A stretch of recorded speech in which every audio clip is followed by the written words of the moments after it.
అందరికీ నమస్కారం. ముందుగా ఓం శ్రీ మాత్రే నమః అని కామెంట్ పెట్టి లైక్ చేసి మా ఛానల్ని సపోర్ట్ చేయండి ఫ్రెండ్స్.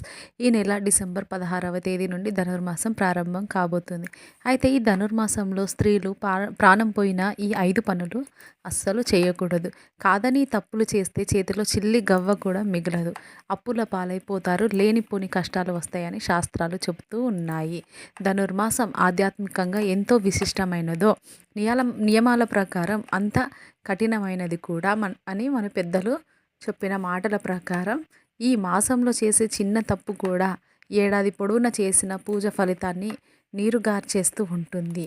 అందుకే ఈ మాసంలో పొరపాటున కూడా కొన్ని తప్పులు చేయకూడదు అని శాస్త్రం హెచ్చరిస్తుంది.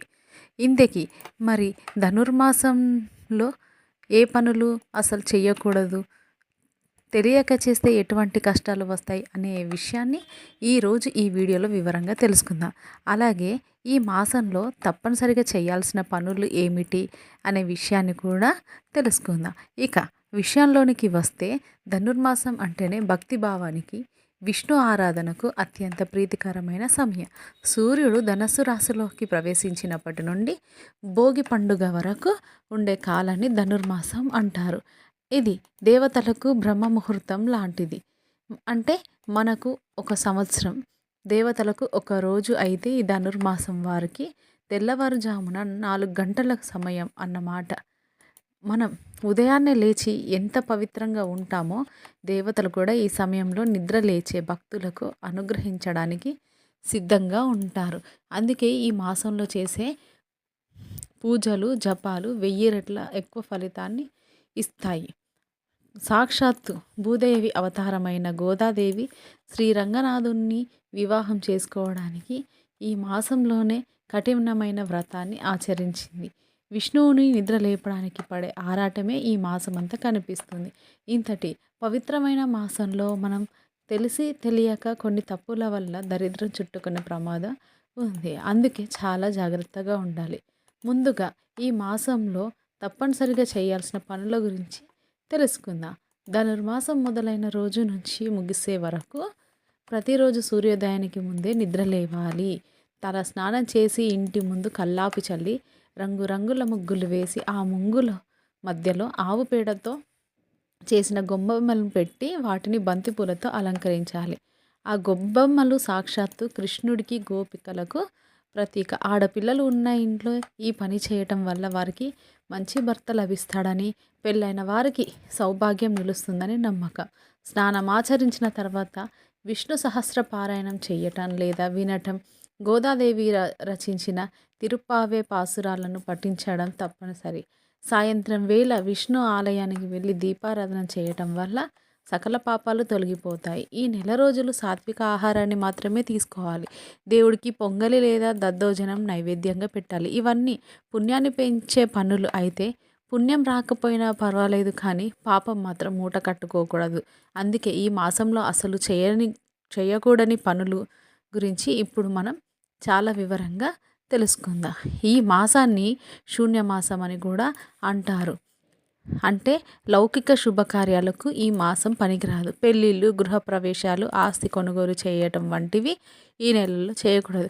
కేవలం భక్తి మార్గానికి మాత్రమే ఈ సమయం కేటాయించాలి.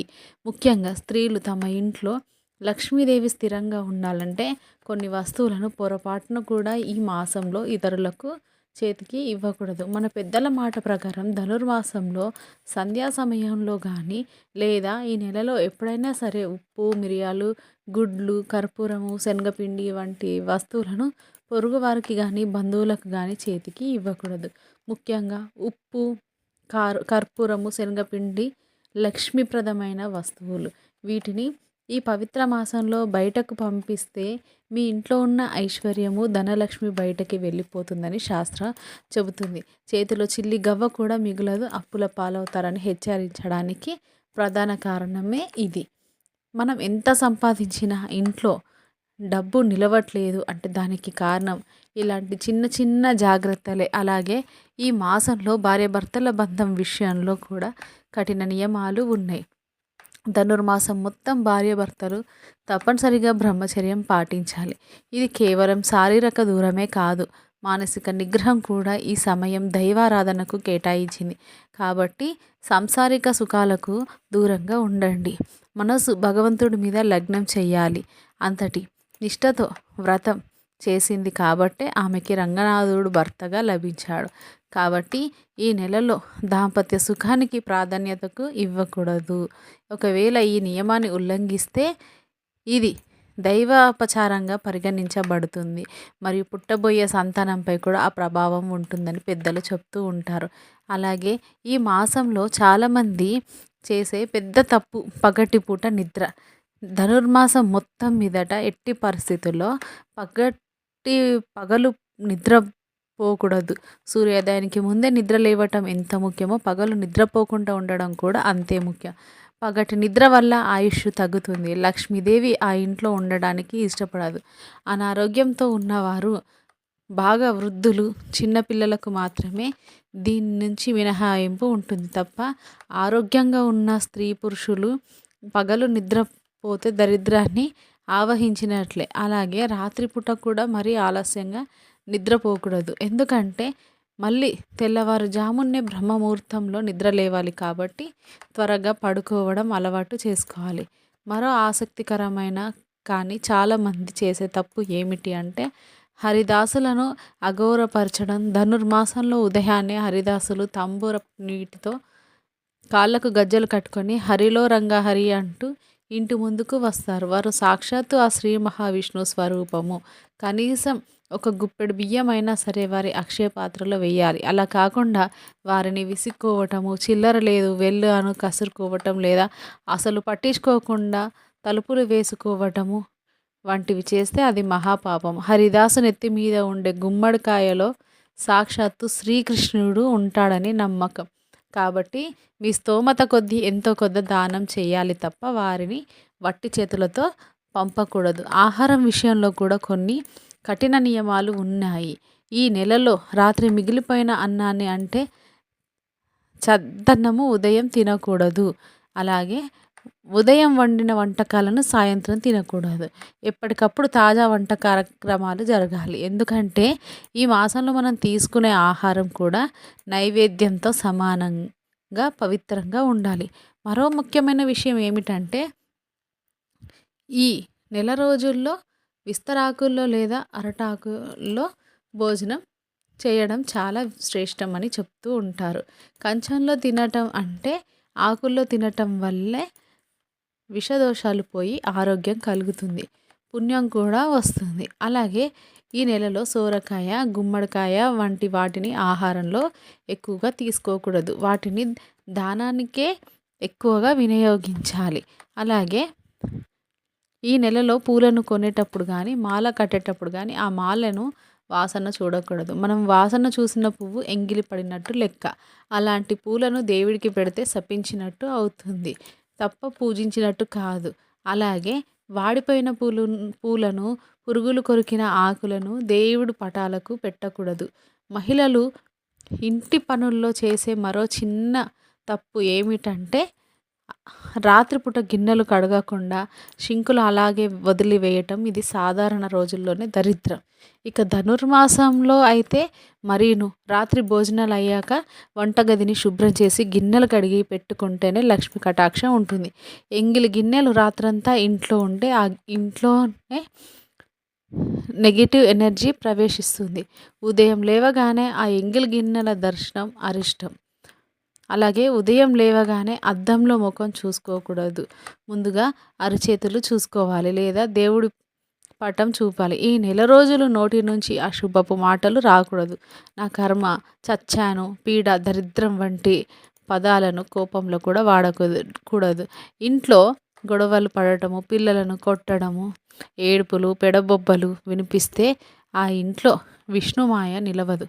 ఇల్లు ఎప్పుడూ ప్రశాంతంగా మంగళకరంగా ఉండాలి. ముఖ్యంగా ఆడవారు కంటతడి పెట్టుకోకూడదు. ఎంత కష్టం వచ్చినా ఓర్పుతో ఉండాలి. మరో ముఖ్యమైన విషయం స్త్రీల ఆరోగ్యం మరియు ఆలయ ప్రవేశం గురించి. ధనుర్మాసంలో నెలసరి వచ్చిన స్త్రీలు చాలా జాగ్రత్తగా ఉండాలి. సాధారణ రోజుల్లో అయితే 3 లేదా 4 రోజులు దూరంగా ఉంటారు. కానీ ఈ మాసంలో నెల రోజులు నెలసరి సమయంలో పొరపాటున కూడా పూజ గదిలోనికి వెళ్ళటం, దేవుడు సామాన్లను తాకటం, తులసి మొక్కను తాకటం లేదా ముగ్గులు వేయటం వంటివి చేయకూడదు.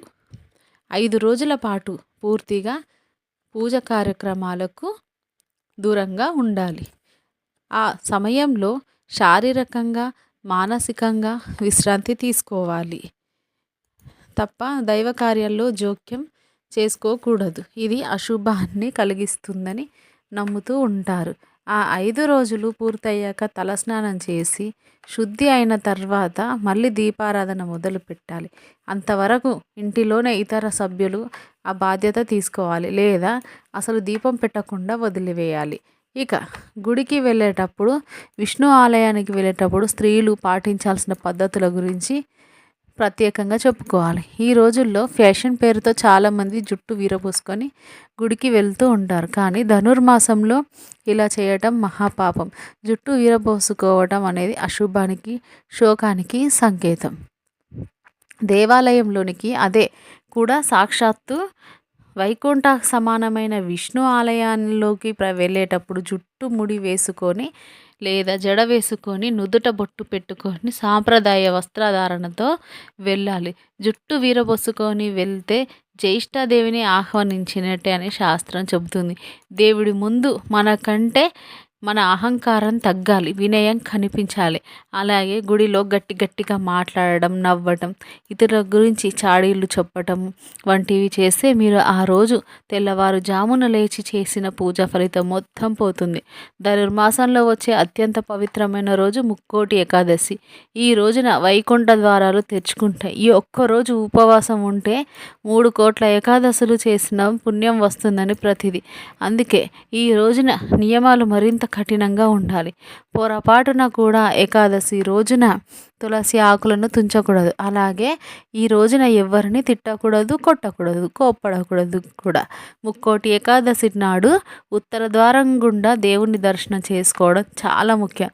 ఈ రోజున చేసే దాన ధర్మాలు విశేష ఫలితాలను ఇస్తాయి. కాబట్టి శక్తి మీర అన్నదానం లేదా వస్త్రదానం చేయడం మంచిది.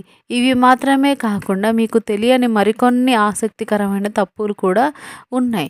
వాటిని కూడా ఈ మాసంలో సరిదిద్దుకోవాలి. ఉదాహరణకు ధనుర్మాసంలో ఇంటిని శుభ్రం చేసేటప్పుడు చీపురుని పదే ఇంట్లో వాడకూడదు. సూర్యోదయానికి ముందే ఇల్లు ఊడ్చేయాలి. సూర్యుడు వచ్చిన తర్వాత ఇంటిని ఊడ్చడం దరిద్రాన్ని ఆహ్వానించినట్లే. అలాగే సాయంత్రం వేళ దీపం పెట్టిన తర్వాత తల దువ్వుకోవటము, గోళ్ళు కత్తిరించుకోవటము, పెరుగు చిలకటము వంటివి చేయకూడదు. ఈ మాసంలో ఉల్లి, వెల్లుల్లి, మాంసాహారం జోలికి అస్సలు వెళ్ళకూడదు. ఇవి తామసిక గుణాన్ని పెంచుతాయి. మనస్సుకు ప్రశాంతంగా ఉంటేనే శక్తి నిలుస్తుంది. కాబట్టి సాత్విక ఆహారమే తీసుకోవాలి. అంతేకాకుండా ఈ నెల రోజులు స్నానం చేసే నీటిలో చిటికెడు పసుపు, తులసి ఆకులు వేసుకొని స్నానం చేయటం వల్ల దోషాలు పోతాయని ఒక నమ్మకం. ఇంకో ముఖ్యమైన విషయం ఏమిటంటే ఈ నెల రోజులు పొరపాటున కూడా గడప మీద కూర్చోవటము, గడపను కాలితో తన్నటము చేయకూడదు. గడప లక్ష్మీదేవి స్వరూపము. దాన్ని వరిస్తే అగౌరవపరిస్తే ఆర్థిక కష్టాలు తప్పవు. ధనుర్మాసం అంటే కేవలం నియమాలు, భయాలు మాత్రమే కాదు. ఇది మన జీవన శైలిని మార్చుకునే సమయం. బద్ధకాన్ని వదిలి ఉదయాన్నే లేవటం వల్ల ఆరోగ్యం బాగుంటుంది. సాత్విక ఆహారం వల్ల మనసు తేలిక పడుతుంది. దైవ చింతన వలన మానసిక ప్రశాంతత లభిస్తుంది. ఈ నియమాలన్నీ మన మంచికే, ప్రాణం పోయినా చేయకూడదు అని ఎందుకు అంటారంటే అంతటి నిబద్ధత ఉంటేనే ఫలితం దక్కుతుంది. కాబట్టి ఆడవారు ఇంటికి దీపం వంటి వారు. ఈ నియమాలు పాటిస్తే ఆ ఇల్లు సుభిక్షంగా ఉంటుంది. భర్తకు ఆయురారోగ్యాలు కలుగుతాయి. పిల్లలకు విద్యాబుద్ధులు అద్భుతాయి. ఇక నెల రోజులు కష్టపడితే ఏడాది పాటు ఆ ఇంట్లో సుఖశాంతాలు ఉంటాయి. కాబట్టి అశ్రద్ధ చేయకుండా భక్తి శ్రద్ధలతో ఈ ధనుర్మాస వ్రతాన్ని ఆచరించండి. పొరపాటున కూడా ఉప్పు, మిరియాలు వంటి వస్తువులను దానం పేరుతో లేదా ఉప్పు పేరుతో బయటకి వారికి ఇవ్వకండి. మీ ఇంటి లక్ష్మిని మీరే కాపాడుకోండి. ఈ వీడియో గనక మీకు నచ్చినట్లయితే ప్లీజ్ లైక్ చేసి మీ ఫ్రెండ్స్కి షేర్ చేయండి. అలాగే మా కొత్త వీడియోస్ మీకు వెంటనే చేరాలంటే మా ఛానల్ని సబ్స్క్రైబ్ చేసుకొని పక్కనే ఉన్నటువంటి బెల్ ఐకాన్ని ప్రెస్ చేయండి. ధన్యవాదములు.